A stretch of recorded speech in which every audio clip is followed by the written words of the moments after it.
Peak Wealth Management proudly presents the Trust the Plan podcast with Nick Hopwood and Jim Pilat, where we believe by providing education and guidance, we can help you retire with peak confidence.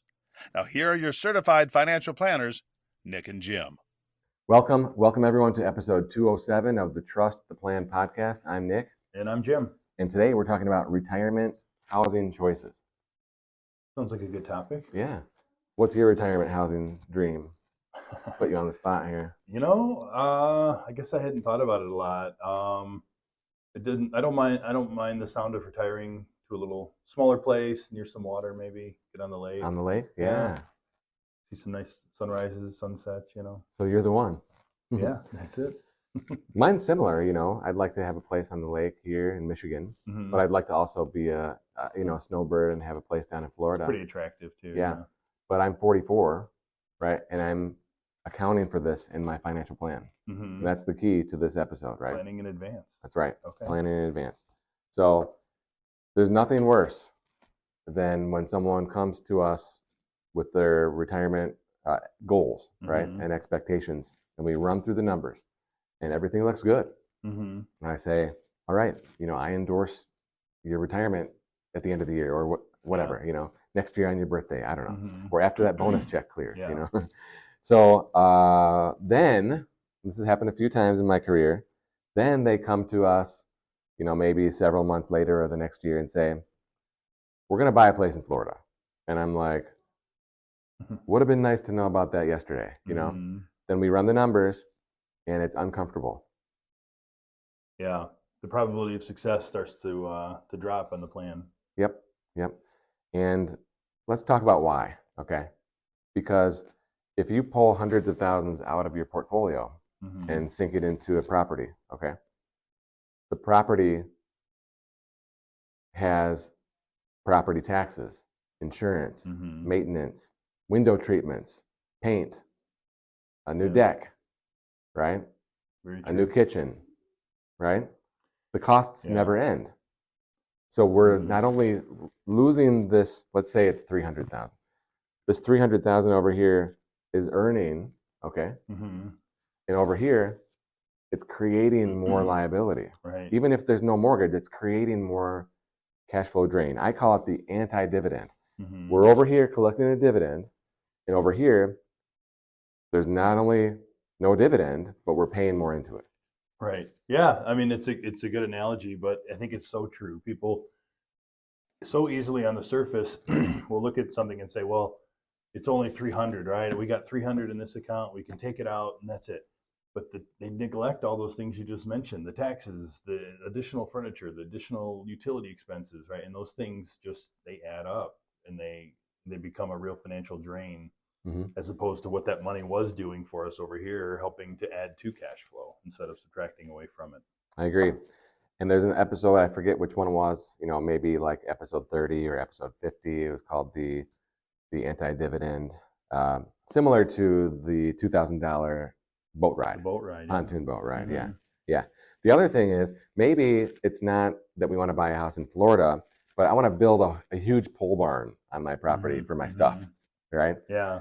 And so then it just, for a new car that's, 100,000, like these things that are just not accounted for in the plan. Right. And then it requires massive withdrawals, which puts you in a higher tax bracket, which means you have the anti-dividend situation, okay? And maybe not even maybe with a pole barn, the value is not even there when you're reselling. Add to it. Yeah. The one I feel like we see a lot too are the people that want to downsize, right? I'm going to go from this 4-bedroom house to a condo. It'll be great. Well, what we see so often is that 2-bedroom condo is really not any less expensive than the house was. The condos are really expensive, but you add the condo association fees, which now has added a higher monthly cost than you had originally anticipated. We have a new client in Chicago, and her HOA is like $900 a month. I'm like, what is going on here with this HOA? Upsetting, yeah. Yeah, that's. Ridiculous. But those are the kind of things that, and of course, when you sell the house you've been in for 20 years and you move to the new place, there's that reassessment on the taxes. So even though the place maybe even costs less, that doesn't mean your tax bill is going down. That's exactly right. And I love reading these Wall Street Journal personal finance articles because it's talking about, boomers thinking about retiring here, and there's no better time to sell your house, right?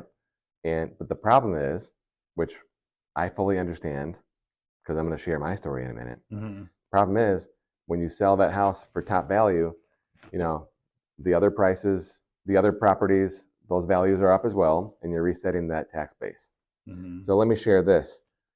Bought a house in 2009 in the Superior Township. Okay, township taxes, Ann Arbor schools. I thought it was a pretty good setup, right? So we sell it after 12 years, moved to the city of Plymouth. Shout out to city of Plymouth with their outrageous city taxes here. Okay, so we downsized our house by 50% square footage. That's a huge drop, right? Yeah. Get this. Property taxes up 50%. Wow. I'm not exaggerating. It's a big swing. Okay. It's embarrassing. I don't even want to talk about it. I don't want to share the numbers, okay? Because I'm so just disgusted with myself. So, it's township taxes, city taxes. Yeah. Right? We go from 1.1 acres to 5,000 square feet of a city lot. Right. 50% less house. Okay. But the value is similar. I think the city of Plymouth value is a little higher than the house we sold. Okay. Yeah.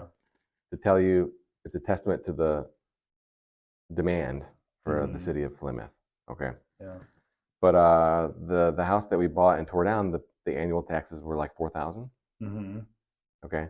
And they've gone up 4 or 5x. Yeah. So I'm like, hey, Mr. Mayor of Plymouth, did you hire more firefighters? Yeah. Did you hire more police? For this, right? Did you repave the street? What did you do? Still just one house. Yeah. Right? And it's ridiculous. I'll just leave it at that. I don't want to get it. I don't want them coming by my house giving me more tickets. They didn't want to negotiate that. I actually signed up for the what do you call it, the tax evaluation session. Oh, yeah. I don't know. Yeah. And I signed up for it, and then I no-showed. I'm like, there you go.